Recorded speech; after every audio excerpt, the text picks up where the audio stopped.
Rocking with your boy TheCzarr, all rights reserved. I'm not going to do that to you. Hit that like button. We back at it.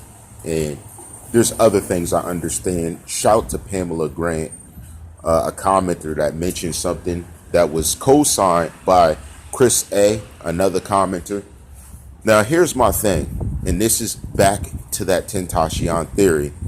There was a black Dodge Challenger that was alleged to be the vehicle the suspects pulled up in. This black Dodge Challenger can be seen still on the scene of the crime when police are there. So as the investigation is happening, this Challenger remains at the scene. This is disturbing because as I see, there's one of two things in this scenario. This Challenger that was used, or I'm sorry, not Challenger, black Dodge Journey that was seen on the scene of the crime, it's allegedly used by law enforcement. But it's also the car that was alleged to have been what the suspects pulled up in. I still see one on the scene. What does this really mean? What is your thoughts on what this means? I'm going to give my brief understanding of multiple questions that we could ask. Where did the suspects drive to after they committed this murder? Where did the suspects get the exact vehicle from they used? What was the name of the rental place? You see, that was something I didn't bring up because I didn't feel it was of importance at that time. But what was the name of the rental place they rented the car from? And whose exact name was it in? Why did they choose this specific vehicle? And if we're going to presume that Diedrich beforehand allegedly said something to the woman that he allegedly said it to before it happened, why would she work with authorities now instead of later? And what would make her step up to even mention this? That's what's troubled me. It's because he was dealing with the situation and he was in heat. Usually a woman would step up to protect you and hold you down. But they were alleging she was stepping up to detail information that it was hard for me to believe she was actually stepping up to do. It made no sense to me. I really didn't understand that. It would go against the grain of everything we know for a rider to be riding with their man. And I don't believe, me and my opinion, that everything occurred that way. Now, the reason I'm mentioning about this black Dodge Journey is because when I look at the significance of the name Black Dodge Journey, it made me think. But in the same scenario, knowing that police officers were on the scene, it also made me learn to interpret the things, because I've learned a lot watching how the Kanika Jenkins video edits occurred. It's easy to pull out and place people in the film, and we don't see a picture, and we're being alleged that Robert Allen pulled his phone out in the video, which I have yet to see and have yet to notice that very incident. But it's making me think objectively about, did this individual actually make a call out to the other individuals? And again, where is the rest of the video? There's a lot of things that haven't been answered, but there's so many conclusions going on. And even though I know persistent attack of getting everyone together who could have been implicated in the situations occurring, it now seems too random. Now, here's my biggest problem. This is all occurring when? When is this all occurring? After we've been doing this series for so long, and everyone around me is making it seem like everything would have went the way it is, and they're not even reporting on what's actually happening now, which really makes me suspicious. You got to understand, it's a turn of events. It's a way of delivering, retrieving information. It's all a manner of process. Why are they so sloppy in their process? Why did they allow this to happen the way it is? And why are they protecting, exposing the forces that have abused the opportunity to really speak on what was going on? Why do this? what would be the value of doing something like this? What is really the cause of everything we're seeing before us? Because I've seen many different incidents where they railroaded people for information up front. But why wouldn't you release who on your force has abused the law? But you'll quickly release the pictures of every other criminal. I don't understand it.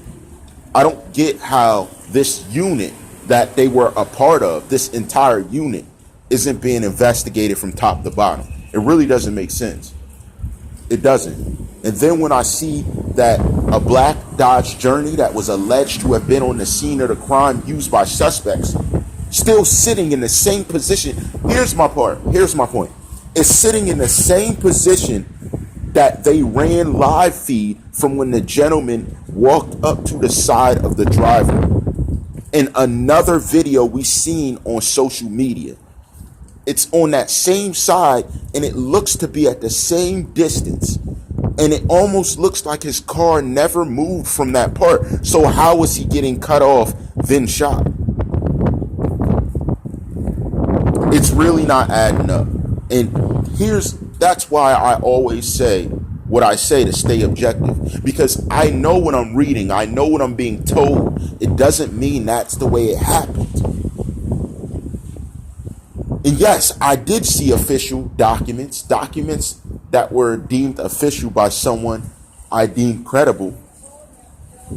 But that doesn't tell me that the impossibilities aren't possible. That is the belief. I would not preach critical thinking. I would be a hypocrite if I told you, accept this is it, if you don't have it in your hand. Unless you had it in your hand, that's the whole point of it. You having it accessible. It's not even looking at it online. Until you have it in your hand, how is it accessible? Until an official report is made, how isn't it credible? Because when we seen that magazine come out and mention the things to prove a bad character on someone, it was released in news as credibility because they had the video. So until it's released and made public, how can I do the same thing to the information I'm receiving? How can I do it until it's made public? You don't even want to announce that you dealt with officers who were corrupt. You don't want to even announce different findings you're doing and different people you are arresting. Oh, because it would mess the case up. But didn't these officers you let on the case already mess the case up? Didn't they?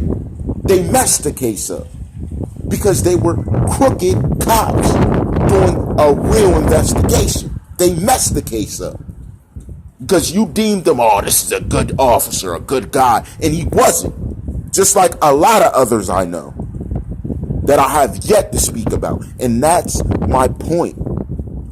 Who you deem credible and who you deem to be the greatest is not always at that level. They get exposed. Then when they get exposed, everyone slides away like, I thought something was funny. I said that. No, you didn't. No, you didn't think that. Because if you really thought that, you think objectively, and you wouldn't be ready to bash and slander others because of what they think. You see, it's a manner of thinking. When you really think logically and sensibly, you move different. And I delivered what was told to me and shown to me, but I'm not telling you you have to believe everything I say. But I'm delivering information as it happens, the way who should be doing it? The news. It's making people mad. We got people making videos like, oh, you're getting views. They're worried about the outcome instead of the information. That's how I know you were never a real friend. If you're worried about the outcome instead of the title of the information, the understanding, or thinking through it, then you're never someone I would have riding with me. You're never a good friend. And to be real, you look suspicious. Because if you're worried about the fact someone, oh, you're still talking about, why are you worried about it? If this is your friend, and I'm not sitting here bashing your friend, I have a question. If you're upset I still talked about it, why didn't you write up or call up to those news stations that were calling him all types of names, writing crazy things about him in magazines, newspapers, slandering him, calling him abuser, and all types of stuff. Why? You're so gangster that, oh no, don't talk about it. Be humble. Why aren't you handling business? It's because you're not built like that. That's all you need to know. So stick to showing your bag and showing your materialistic things. Because I can tell you, you have no clue who actually saw you do that. And those people move in silence. So all I have to say is you did that to yourself. You shouldn't have been flashing. You flashed a bag of money. You flashed a new car. Don't worry about how I get to the bag. See, that mentality is the destruction of youth in America. It really is. But you want to glorify it. Say, oh, you guys are grown men. I guess you're a grown man showing a bag of money. Well, let me tell you what. Everything has a means to an end. And it doesn't have to be now. It doesn't have to be later. Hopefully, you'll find time within your cycle to learn the wrongs you did. There's no worse individual, well, there is one, a prejudiced officer, that sells death to a dying generation. If you do that, you are some of the worst scum, and there is no remorse for you if you live your life off of the death of others. That's all there is. It's no different than the Tentacion situation. He's a success, and people tried to make great off of his life by taking it over money. That's what you don't talk about, because none of you guys were talking after the case. None of you. None of you said anything. You just watched it happen, kept it pushing, filled your pockets. Oh, you're such a man. You're such an outstanding character. You're such a G for that. You're really so G for that. That's what you want. You want to be called, yo, he's so gangster for that. Yep, you are. You are.